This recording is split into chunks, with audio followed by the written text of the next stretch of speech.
ભુજિયા ડુંગરના તળેટીમાં વસેલા સ્મૃતિવન ખાતે ધનતેરસના પવિત્ર દિવસે દીપોત્સવનો ભવ્ય ઉત્સવ યોજાયો। 2001ના વિનાશકારી ભૂકંપમાં જીવનની આભાર કરી ગયેલા અમર બલિદાનીઓની યાદમાં બનાવાયેલા આ સ્મારકની 51,000થી વધુ દીવડાઓથી શણગારીને રોશન કરવામાં આવ્યું। ભુજ મધ્યે સ્મૃતિવનની અંદર આદરણીય શ્રી દિલીપભાઈ દેશમુખના માર્ગદર્શનમાં ભુજની અલગ અલગ સંસ્થાઓના માધ્યમથી છેલ્લા સતત 4 વર્ષથી અહીંયા દીપોત્સવનું આયોજન થાય છે।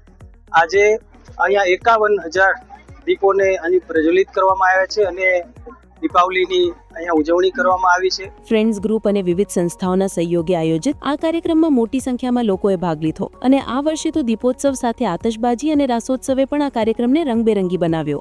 આજે સ્મૃતિવન મધ્યે ભવ્યાતિ ભવ્ય દીપ ઉત્સવનું આયોજન કરવામાં આવ્યું। છેલ્લા 4 વર્ષથી માનનીય શ્રી દિલીપભાઈ દેશમુખ, જેને આપણે હુલામણા નામથી દાદા તરીકે ઓળખીએ છીએ, જે અંગદાન અભિયાનના પ્રણેતા છે, એમના માર્ગદર્શન નીચે સ્મૃતિવન મધ્યે દીપોત્સવનું આયોજન થાય છે।